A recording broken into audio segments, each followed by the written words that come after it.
ryari? Saa 2 n'igice.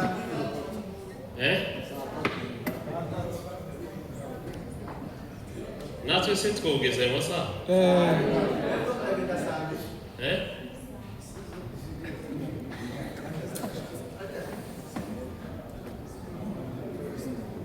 Kundatinya kubaganiriza kubera amasaha. Tuganiriza. Ari ayacu. Kandi abasaza bangana gutya ni byiza ko dutaha kare. Abasaza basigaye bataha kare. Ni byiza ko dutaha kare tukamenya ko abagore bagaburiye abana.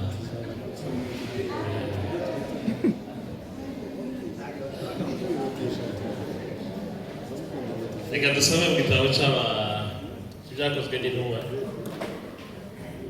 11 no ku 17.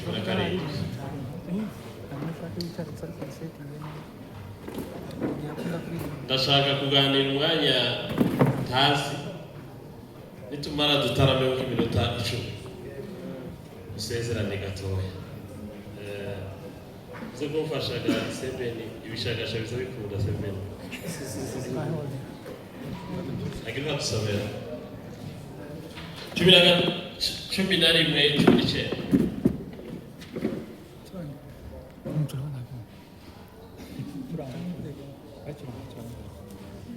Zakozwe mu 11:19 Bibiliya iravuze ngo nuko batatanijwe n'akarengane gatewe n'ibya Sitefano Bagafonike ni Kuro no mu Antiyokiya ari nta wundi babwira ijambo ry'Imana keretse abayuda bose. 20. Ariko bamwe muri bo b'Ikipuro n'Abikurene bageze mu Antiyokiya bavugana n'Abagiriki nabo bababwira ubutumwa bwiza bw'Umwami Yesu. 21. Ukuboko kw'Umwami kuba kumwe nabo, abantu benshi barizera bahindukira Umwami. Amen. Mu gitondo abo twari kumwe hano na ijambo ryo nasomye n'ibyo twaganiriyeho gatoya, nshaka kongera kubiganiraho gatoya ariko ntarakomeza ari nashime. Ndashima Imana kubwa batorewe hano rogaye. Imana ibahonkishe. Amatorero yose agize Shalom, ubumwe bwanyu turabashimiye. Imana ibahonkishe. Izina ry'abacu benshi batavuze, ndatekereza ko twashimye. Natwe batwakiriye neza hano, batwakiriye neza kabisa. Kandi ndagira ngo ntawe bakiriye nabi, n'abandi bose nuko batavuze ariko bakiriye neza. Imana ibahonkishe. Twabitekereje kenshi kuzabaha ahantu ngo tubane mu rwego rwa Shalom ariko ntibikunde. Kuba Imana yajemeye tukabana, Imana ihimbazwe. Ndashima kuba abapasitori twazanye, Pastor Ebera Maruwa kuva Kayole, Ebera Kigabo kuva Umoja, Ebera Tatambuko kuva Umoja, Mushumba Ezekieli kuva Umoja. Ntabwo nari nzi ko ndi hano uyu munsi, ariko ndashima Imana ko nahabaye. Amen. Amen. None rero muncamake dushimiye amatorero yose ku ikaze ryanyu mwaduhaye. Bariya nibo bayobozi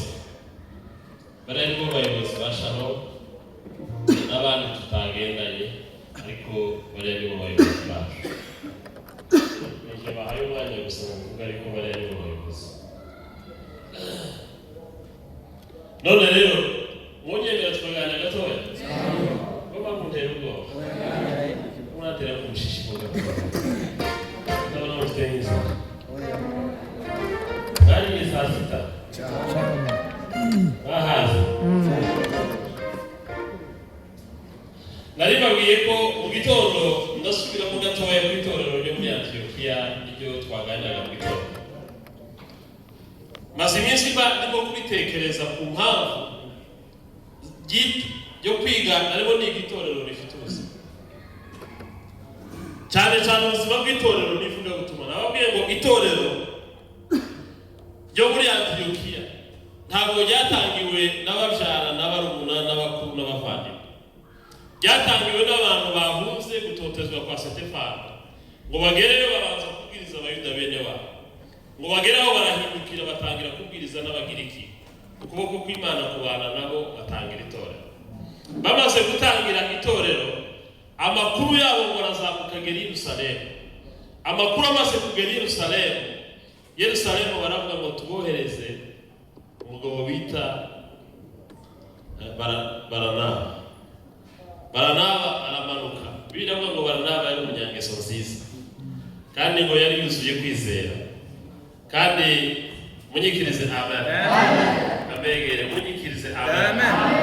Washikeyo Baranaba ngo arabigisha, warababwira ngo noneho icyo nshaka nuko mukomerera mu mwami. Sema amen. Munyikirize amen. Arababwira ngo mushikame ukwizera kandi mukomerere mu mwami. Izo nizo mvuguro za Barinaba. Ngo ageraho aje gushaka nawe Pawulo. Uyu mugabo Pawulo Baranaba yagiye gushaka, narimo niga amateka ya Pawulo. Pawulo yari umugabo cyane. Pawulo yavukiye i Tarso hagati y'umwaka wa 5 n'icumi. Mu myaka 20 Pawulo yagiye kwiga i Yerusalemu, yiga imyaka 13 guhera mu mwaka wa 20 kugeza ku wa 33. Icyo gihe Pawulo yari arimo yigira munsi y'amaguru ya Gamaliyeli. Gamaliyeli yari umugabo w'umunyamategeko. Icyo ni cya mbere, yari umudogiteri mu mategeko. Icya kabiri, Gamaliyeli yari umwigisha, yari umuroya, yari umuyobozi mu rukiko rw'abayuda rwari rugizwe n'abantu 70 cyangwa 72. Yari umwe mu bayobozi bakuru babandi baciriye Yesu urubanza rwo gupfa. Jijema zose z'abayuda, uyu mugabo yari arimo mu buyobozi bukuru gufata ibyemezo nka bariyeri y'abagabo. Pawulo aravuga kugira ngo niga amategeko neza, kandi yari yaragiye wenyine, yari yaroherejwe n'isinagogi y'iwabo i Tarso. Baravuga ngo genda uje kwiga, wiga amategeko neza, hanyuma uje kwigira ku mugabo w'umuhanga, hanyuma uzaze kuyobora isinagogi iwacu. Munyikirize amen. Pawulo ni urugero rw'umukristo wahindutse, akava mu idini akagera ku rugero rwo kuba utunga umutima Imana ishaka. Munyikirize amen. Munyikirize amen. Torero rya mbere ntiryagiraga ibintu byinshi. Torero rya mbere ngo ryakundaga gusengera abantu gusa babizerwa. Ni nacyo cyane cyane bashiraga imbere. Bagiraga icenge wabo, ntibagiraga umuntu bamushira imbere ngo afite amafaranga we. Byari isengesho ryabo ry'uko Imana ibaha abantu babizera.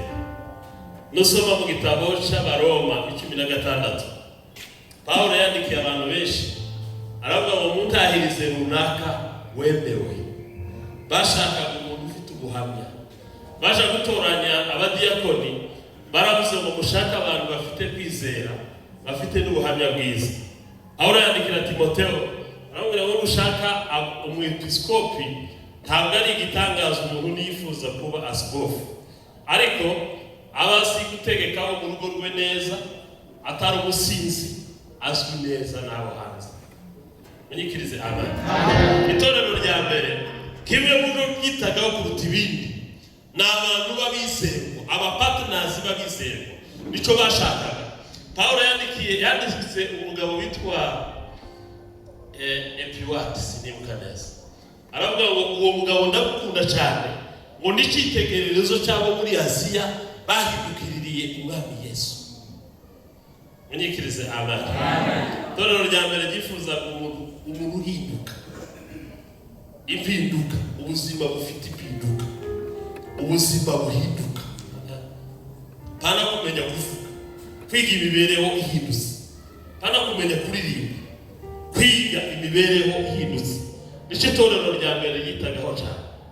Baranaba aravuga ngo reka nje gushaka Pawulo. Uyu Pawulo rero yari yarigeze kuba w'umunyedini hagati y'umwaka wa 33 kugeza ku mwaka wa 35 nico gihe yatoteshe itorero, ni naco gihe yishe Stefano. Muri imyaka kwa ibiri Bibiliya ivuga ngo Paulo yari afite ishaka ry'idini ariko atarahura n'umwami Yesu.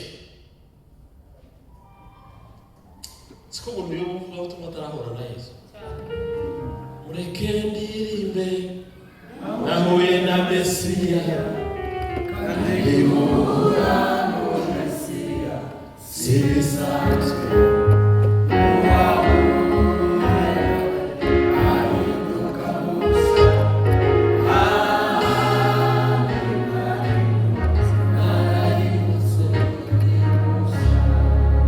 Sema amen. Munyikirize amen. Abakurwanya tibiza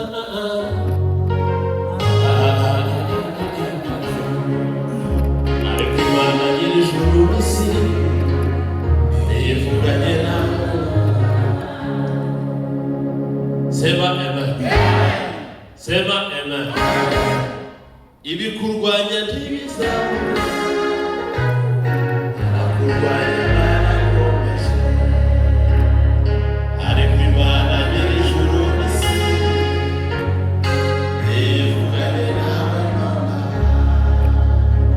uramenye ntushidikanye.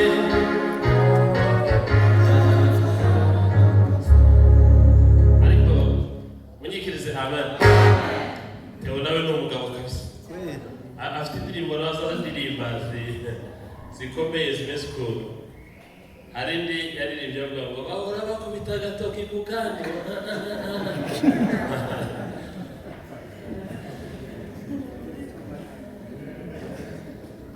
Munyikirize amen. Munyikirize amen. Azababwira amakuru ya Paulo. Muri imyaka ibiri Paulo yakoresheje ishaka ry'idini. Aravuga ngo kubishanye ishaka ry'idini narushaga abo tungana bose.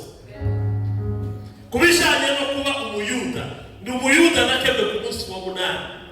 Nta muntu wandusha kwirata ibishanye n'idini ry'abayuda. Ariko aravuga ngo ibyari indabo yaje nabihinduye igihombo kubw'urukundo rutagira akagero ariko gutunga Yesu Kristo. Sema amen. Munyikirize amen. Munyikirize kandi amen.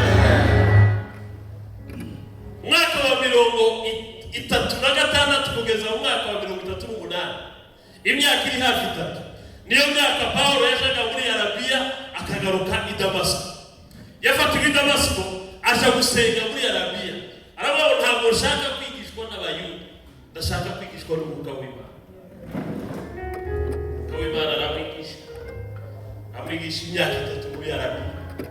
Aramwigisha ngo agaruke asubira i Damasiko avuga ubutumwa. Wagera aho yifuza kuja Yerusalemu. Wagera Yerusalemu bene data banga kumwakira. Ngo bange kumwakira, umugabo waje kumusobanura nibarana. Nabwo uyu mugabo umwakire nyamara yarahindutse. Munyikirize amen. Amwakira gahe gatowe afata inzira yo gusubira iwabo i Tarso. Igihe Paulo yaratuye i Tarso nico gihavuga amateka yiwe akomeye mu gitabo cy'Abakorinto. Aho avuga ngo nakubiswe inga, avuga ibihe bye bikomeye yaciyemo yababajwe ku bwa Kristo. Aramukubise baramati we mushezi. Babo tugiye kwiga amategeko none ugiye kudefia idini. Uzibyo twagushoye.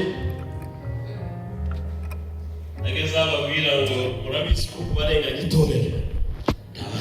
Ntabandushije. Nako nawe na Yesu. Munyikirize amen. Amen. Munyikirize kandi amen. Imana ishobora. Ariko Imana ishobokundira. Ukameze n'abantu. Washize ibanga ryaje nawe. Kure amaso y'abantu. Ariko Imana ishobokundira. Ukameze n'abantu. Washize ibanga ryaje nawe. Kure amaso y'abantu. Ariko Imana ishobokundira. Ariko Imana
wahindutse. Umugabo watwigishije aratubwira ngo iyo umwigisha ubasha guhinduka neza asa hinduka ibintu bitandatu. Ikintu cya mbere kiza gihinduka ni affection, urukundo yakundaga isi rugahinduka akarukunda Imana. Munyikirize amen. Imana ishobora. Sema amen. Munyikirize kandi amen. Pawulo yahindutse, affection ya Pawulo irahinduka, umutima wa Pawulo urahinduka, ibyo akunda birahinduka, ibyo yakundaga abitekereza nk'amasi. Aravuga ngo ngomba gukunda Kristo n'umutima n'ubwenge n'imbaraga n'urukundo. Uza kubona uko dukunda Imana, dukorera Imana twikurura, buriya biva mu mbaraga z'urukundo. Munyikirize amen. Dukorera Imana bingana na level y'urukundo tuyikunda. Yesu yabaje Petero amaze ngo urakunda. Petero amwira ngo urabizi ko gukunda. Nagirira gakabiri. Kubera ko yamubazaga urakunda, yari azi ko gukiranuka k'umuntu kurangana n'urukundo akunda Imana. Ubwitange bw'umuntu kurangana n'urukundo akunda Imana. Nta muntu ushobora gushora imbaraga biruta urukundo akunda Imana. Ntibishoboka. Munyikirize amen. Nimubona amashuri abakristo bazokura amaguru kugeza Yesu agarutse, n'abashumba bazokura amaguru kugeza Yesu agarutse, kugeza aho twiga gukunda Imana tukayikundisha umutima n'ubwenge.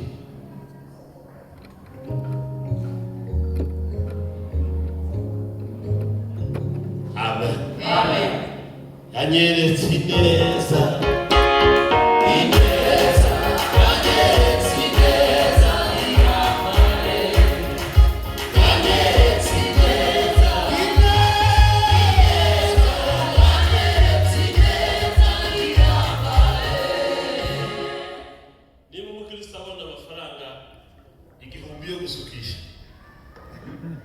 akabura amafaranga magana abiri yo gutangira Imana, nuko urukunda akunda ubusizi.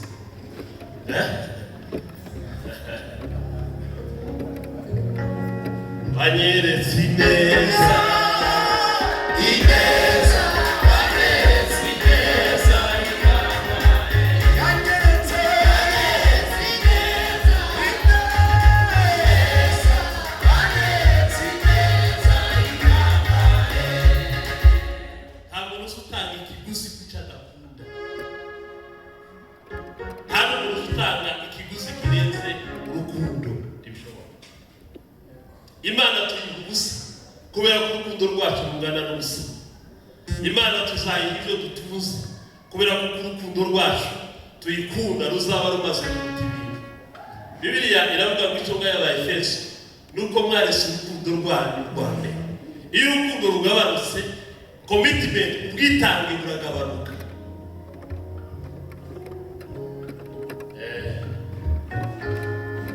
Imana ibahugisha. Imana ibahugisha. Nari babwiye kwigishwa no guhinduka neza. Ikintu cya mbere gihinduka ni affection. Iyo affection ihindutse, wiga gukunda ibyo Imana ikunda, ukiga kwangisha Imana yanga. Wiga kwemera ibyo Imana yemera, ukiga gusuzugura ibyo Imana isuzugura. Wiga gutesha agaciro ibyo Imana itesha agaciro, ukiga kubaha ibyo Imana yubaha. Nimubona ibi bintu byose, ibi bintu mubona kw'ibibazo y'Imana ni ukudahinduka muri affection. Iyo affection y'abantu idahindutse, ibi bintu byose dukorera Imana tubikora tutabyubaha. Agaciro k'umuntu karangana n'uko affection yahindutse.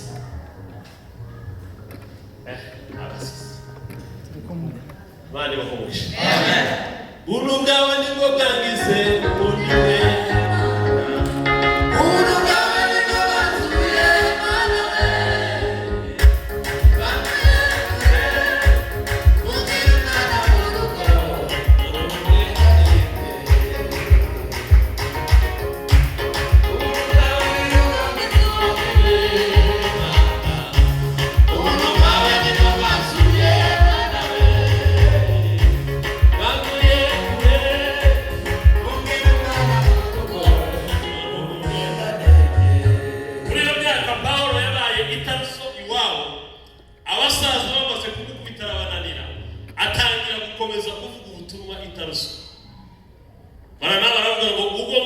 amahirwe nkagera Antiokia nakaje gushaka Pawulo washita rusana kuzana Pawulo wamare kumuzana ngo bamara umwaka bigisha itorero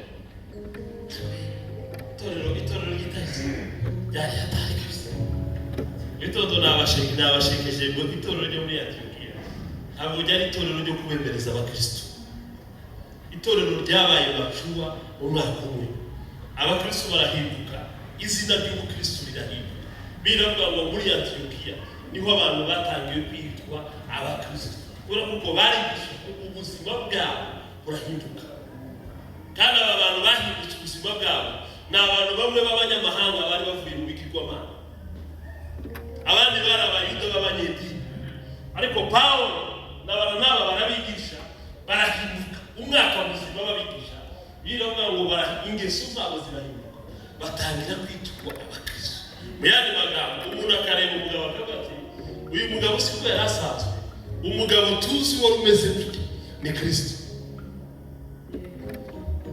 Sema amen. Munyikirize amen.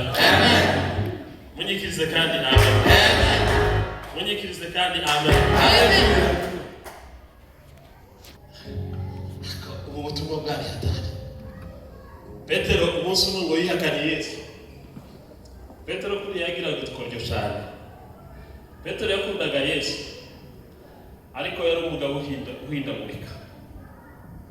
Umunsi umwe Yesu arimo kubategura aravuga ati Petero ko ndabona ko muzatawanyika. Petero aramubwira ngo nubwo aba bantu bose ngo utajewe sizaguta. Yesu aramubwira ngo inkoko itarabika nanjye ihakana gatatu. Petero aramubwira ngo hata ikibasa kufa nawe itakufa nawe. Urumva iyo ndahiro Ushite nazambwira abantu ndababwira ngo Yesu yari afite abigishwa b'imitindo igera kuri 4. Imitindo ni igiswahili cyiza ikaba ari kinyamurenge cyiza. Umutindo ni kinyamurenge. Munyikirize amen. Yari afite abigishwa bateye nka Petero. Umuntu kwizeza ibitangaza ko muri kumwe yagera mu kaga kerekera. Uyu mugabo ngahe mubona. Abapasiteri ni bakristo benshi abakristo benshi ni beza mu kanisa ariko reka intambara zivuke mu kanisa wega n'ubundi jewe nagazamo muri ya pasiteri n'ubundi nuko naratinye jewe nangamaga naratinye kubivuga gusa ariko munamye mubona keza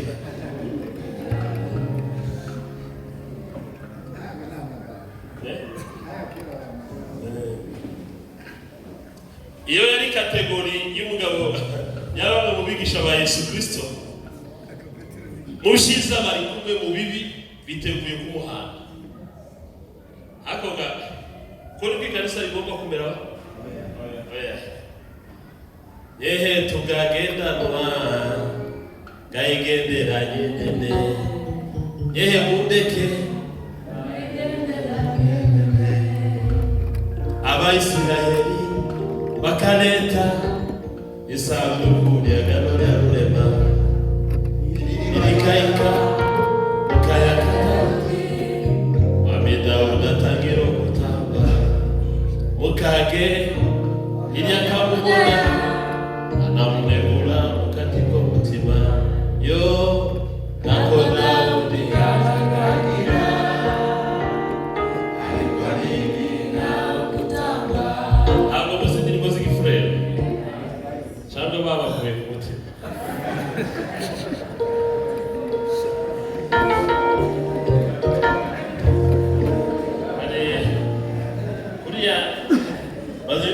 abantu uburi bwo ni gutegera indimo za Naboti yabise Kongo twe tutaramenya ko Naboti ari mu kubika Kongo. Hari ndimo Naboti yagaza aririmba ngo iyo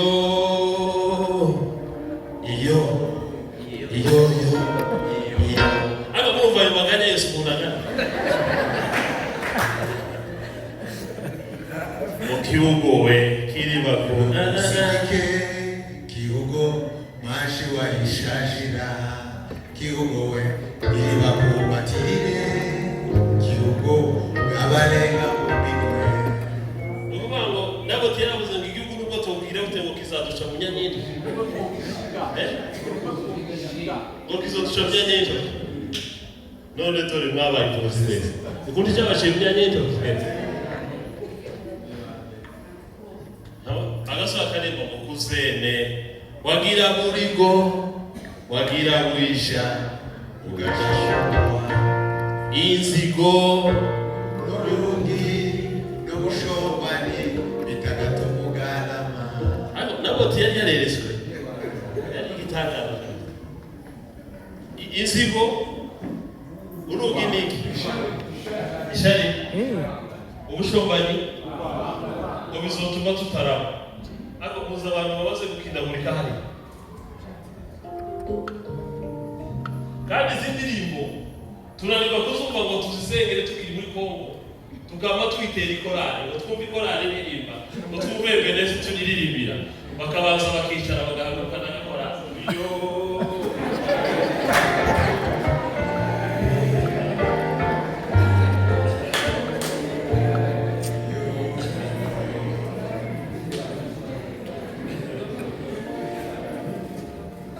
kutagira sanse yo kubuhanuzi ziriya z'indirimbo zo kuririmba wikanisa munyikirize amen munyikirize amen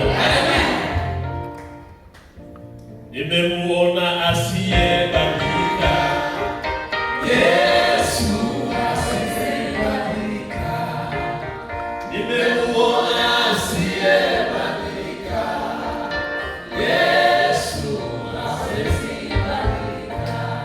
marafiki wanaweza badilika Yesu hawezi badilika. Amen. Amen. Ariko ndarondogoye kwe ndamenya ko nari ngeze bayibiri sino hiyo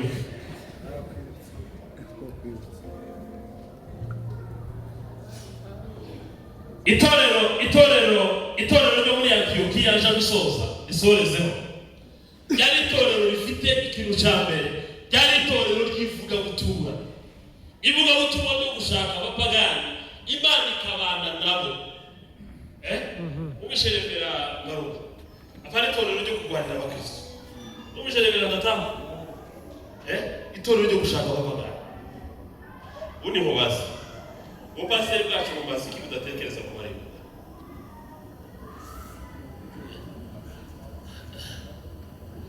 munyikirize amen munyikirize amen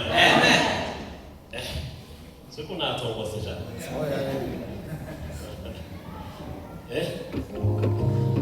nimba ubupasiteri bumaziki budatekereza ku mariko ryari itorero ry'ivuga butumwa icyo nicyo cya mbere icya kabiri ryari itorero nababwiye ngo ryatumye abamisiyoneri ari itorero rimaze umwaka umwe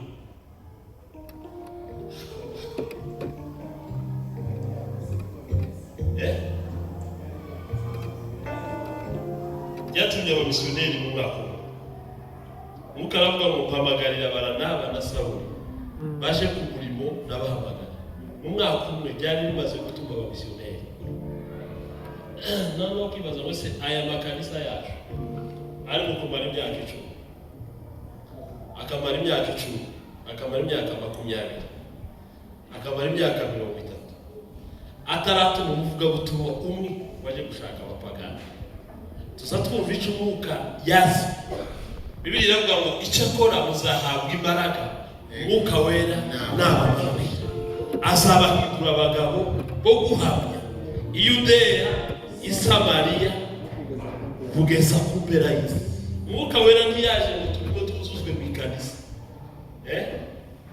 abakirisuga tuko abakirisuga dusuzugura cyane pasiteri wacu ntazi kuvuga kuri ruga ntazuzugura ntazi kuzuzwa mu ikanisa tubamenye ko ari umunsi wenyine wenda yo kuzuzwa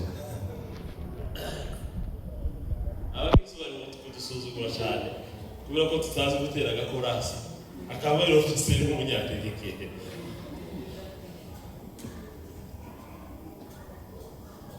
narimo mbabwira ko icyatumye Imana ibarura Umwuka wera so kugira ngo twuzuzwe mu ikanisa no kugira ngo baduhe imbaraga zo guhamya imbaraga zo guhamiriza abapagani imbaraga zo gushaka bari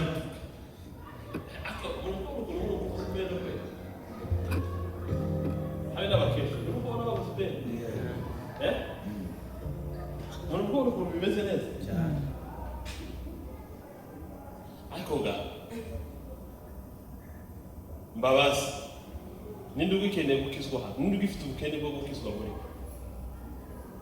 musigaje ikintu kimwe cyo guhuza imbaraga ngo mushaka abapagani ariko gakiza Imana yakabaha munyikirize amen munyikirize kandi amen ntimubona iyi proje satani yakoze proje kandi arimo kuyigeraho iyi proje yo kuduhindura ibicagagure ikatwinjiza mu makompetisiyo umuntu ari gutangira ikanisa hano undi agatangira irindi hariya sipika yasohoka abakristo bakaja muri kompetisiyo yo kugura sipika ejo abandi bagura iki giseke mwaje muri wade mwasanga bakikoze nabo mugatata ariko hasi muri twebwe tubiki ni gute muri wade moto iyo twebwe muje tukagura natwe giseke amawuwa yaje amawuwa yasohoka hari amawuwa masa afite utuntu tw'umutuku n'andi y'umuhondo nayo uyo n'iyindi kompetisiyo agatuti uko kamwindi myaka kazaba kavuweho mwaba mugata gusa ngo tukigezweho noneho abantu bari ku mafashion mu ikanisa ariko ikintu nyamukuru Imana yabahari ivuka wivuga butumwa ntibakizi munyikirize amen munyikirize amen munyikirize cyane amen twebwe turi kugera ahantu tugasanga baguza amarido ugataha wakoze proje nishika zaganiriza abakristo bacu ko nageze ahantu usanga hari amarido meza natwe tugura amarido meza izo nizo proje ziri mu makanisa yacu ibyo ni ibintu biciriritse bidahuye n'ubwami bw'Imana ako gasenga kwiyemeza Imana iri gusaka ko ndababwira ngo mwenye priority icy'ingenzi nababwiye mu gitondo ngo turi mu gutegura imikutano minini kandi tutugira ubushishi bwo guspendinga amafaranga ibihumbi 100 base turi mu gukoresha ikanisa ry'abantu ministeri y'abantu 20 iri mu gukoresha igiterane cy'ibihumbi 100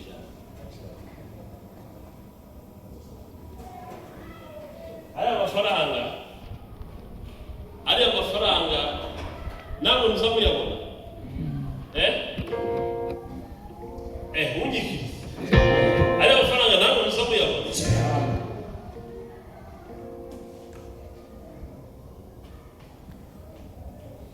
ko kuri none Imana nizizavuga ko twayitemusha kandi devera hariya zoyagaza nose nabutemushe kuri afite imvune kubera ko arasengera abakristo Mana ubahonda imitima ikire kandi abakristo bose bafite imitima yose ni nk'agasonga gataze nyabushoje yavuze yoroshe yofa gukira sefera ukarara muri kwasengera abakristo Imana abakristo bose ariko banamara no koroha tukabura icyerekezo tubahaye bakorera icyo Imana dushaka nababwiye mu gitondo ikanisa evangelisation ivuga butumwa ntabwo ari departement y'ikanisa ikanisa ni departement ivuga butumwa munyikirize amen ubwo pasiteri hano undi musaza tubana babanaga iriya ku ndondo ibo bifurero tuza dukora ikintu cyose akatubwira ngo nukuri utwebwe ntabwo ari uko twakoraga hariya kwa Muyehe bafite ukuntu bakoraga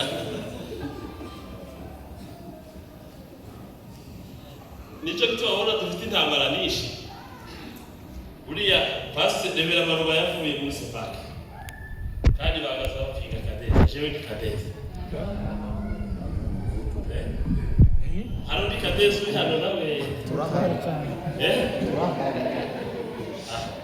hano hari baseri n'aba mitondo ko murabona twahuriza ku kintu kimwe ariko ibyo butumwa twahuriza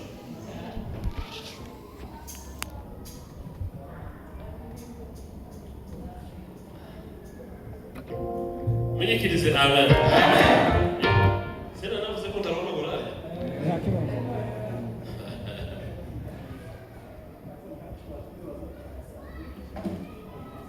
Mwavuze ngo mutaha ryari? Saa tatu.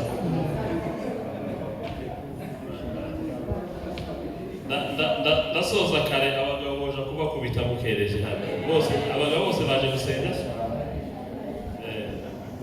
Abagabo basigaye mu ngo bataje gusenga. Ndabacuraga. Munyikirize amen. Amen. Munyikirize amen. Amen. Itorero ryatumye abamisiyoneri babiri rimaze umwaka umwe gusa. Ayaca amaze imyaka 5. Nta nubwo turatekereza habe nivuga butumwa. Ntabwo turaritekereza. Kandi iri kanisa ryo muri Antiokia niko rugero rw'itorero rya mbere. Iyo Bibiliya ivuga ari cyaje cyangwa itorero rya mbere, ni uguhera intumwa zimaze kwakira umwuka kugeza igihe cya Constantine. Constantine ni wazanye ibintu byo kubaka amakanisa n'ibindi. Ariko itorero rya mbere bari bafokasinze kuri misiyo Yesu yabahaye, aravuga ngo mugende hose ku isi muhindura abantu kuba bigishwa, ngo babatize, nimumara mubigishe kwitondera ibyo nababwiye. Iyo niyo yari misiyo y'itorero rya mbere gusa. Kuba muri Antiokia bari bafokasinze kwigisha abakristo kugira ngo bababyaze umusaruro, baba abakristo bororoka, apana abakristo b'ingurube. Wababwira ngo amatorero yacu aragumuje, mwatekereza ko dutukanye. Ariko kandi tugarutse uburyo bwa Bibiliya, ntabwo turimo kororoka, turimo gucikamo. Sanga uyu pasiteri yavuye muri iki, uyu yavuye habashwanye, uyu yavuye habakorogaye, uyu yavuye hafite icyo yagaye, kandi ngo shike akora bidatandukanye naho yavuye. Abanyamurenge nibo bonyine bazaba basohoka bamara icyumweru 2 bakaza ngo duhuze ibitaramo. None se uyu si sahi wacu afite icyo bundi. None kana gusaba ngo duhuze ibitaramo gute kandi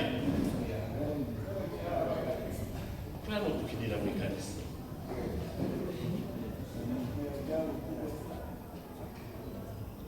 Waguruke tutarambe turimba kare bakatsoza Imana imugishe. Amen. Shabosebe akiri ndirimbo ya je mutuye ikube umugafu nami waranyubisu na kuseka akira mashikema akiri ndirimbo ya je mutuye ikube umugafu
amen. Tugiye gusenga gatoya. Tugiye gusengera itorero. Nitumara dusengere na Kongo. Ariko no gushima ndagira ngo twoshime. Ibihe byangezeho bitera